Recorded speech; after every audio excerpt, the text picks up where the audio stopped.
বেশ কিছুদিন পরে মানুষের সাথে মানুষের পাশে চ্যানেল থেকে আমি মনোজ চক্রবর্তী আপনাদের কাছে আবার কিছু বলার জন্য এসেছি। আজকে একটা গুরুত্বপূর্ণ ঘটনা ঘটেছে। আমি কোনো রকম বিরোধিতা বা সমর্থনের পথে না গিয়ে সিনিয়র ডাক্তার যারা আজকে গণ ইস্তফা দিয়েছেন আরজি করে, তাদের কাছে অনুরোধ করব, আরজি কর শুধু পশ্চিমবাংলার নয়, সারা ভারতের মধ্যে একটা ঐতিহ্যশালী হাসপাতাল। সেখানে একটা নির্মম, নৃশংস এবং ভয়াবহ ঘটনা 9 আগস্ট ঘটে গিয়েছে। আমরা প্রতিটি মানুষই, শুভবুদ্ধি সম্পন্ন মানুষ, এই ঘটনার তীব্র নিন্দা করেছি, বিরোধিতা করেছি এবং আপনাদের ফিলিংসকে, অর্থাৎ জুনিয়র ডাক্তার থেকে শুরু করে সর্বস্তরের ডাক্তারদের ফিলিংসকে আমরা স্বাগত জানিয়েছি। আমি এই মুহূর্তে আপনাদের কাছে এসেছি গ্রামীণ চিকিৎসকদের বৃহত্তম সংগঠন PRMTW এর সভাপতি হিসাবে কয়েকটা কথা।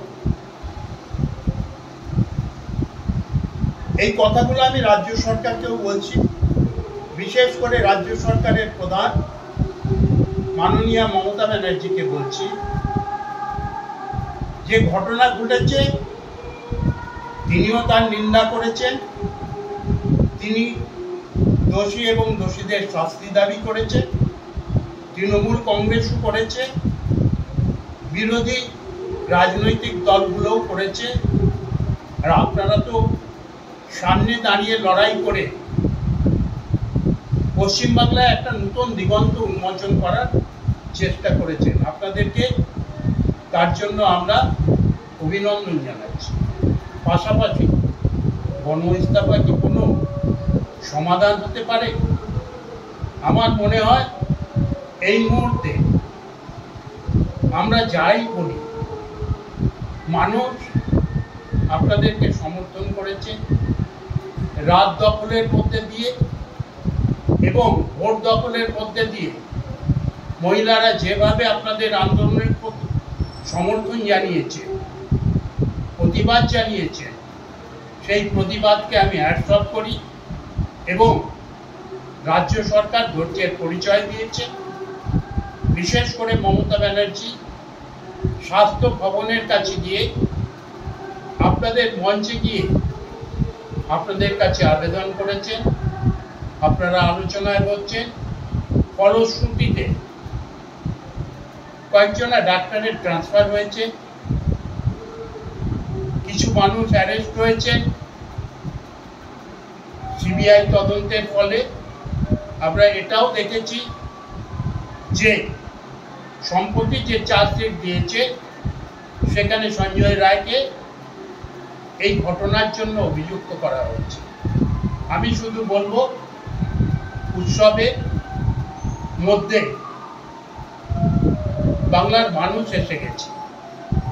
বাংলার মানুষ অপেক্ষা করেন সারা বছর দুর্গোৎসবের জন্য, তারা সেটাকে স্বাগত জানিয়েছে। আপনারাও এই সিদ্ধান্ত প্রত্যাহার করে নিন, মানুষের সঙ্গে থাকুন, মানুষের পাশে থাকুন এবং আলোচনা চালিয়ে যান। নিশ্চয়ই আলোচনা হবে। আলোচনা হয়ে কিছু সমস্যার সমাধান হয়েছে, একবারে সব সমস্যার সমাধান হবে বলে আমার মনে হয় না, কোনো দিনই হয়নি। এবং আমরা দেখছি, আমি রাজ্য সরকারি কর্মচারী আন্দোলন একটা বিশেষ সংগঠনের প্রতিষ্ঠাতা সভাপতি, সারা পশ্চিমবাংলা সেটা জানে। আমি সেখানে একটা কথাই বলেছি যে আলোচনার বিকল্প নেই। বাম জামানাও বলেছি, আজকেও বলছি, আদালত তারিখ পে তারিখ দেয়। ডিএ কেসে আপনারা দেখেছেন, এই কেসেও দেখেছেন যে ঝট করে কোনো সিদ্ধান্ত কিন্তু আদালত থেকে বেরিয়ে আসবে না। প্রশাসনের সঙ্গে আলাপ আলোচনা করতে হবে এবং পুলিশ প্রশাসনকে বলবো মানবিক হতে, এবং মানবিক হয়ে আপনারা অন্তত এইসব ঘটনার একটা তীব্র প্রতিবাদের জায়গা করুন আপনাদের যে ইনস্টিটিউশন আছে তার মধ্যে। তাই আজকে এটুকুই বলবো যে আজকে শুভ পঞ্চমী, শুভ বুদ্ধির উদয় হোক সবার, এইটুকুই আজকে আমার আবেদন।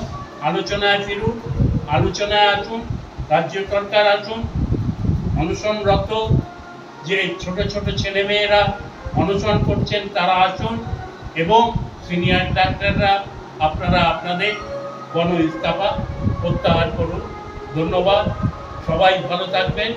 শুভ পঞ্চমী। সবাই আমি আমার শুভেচ্ছা জানাই।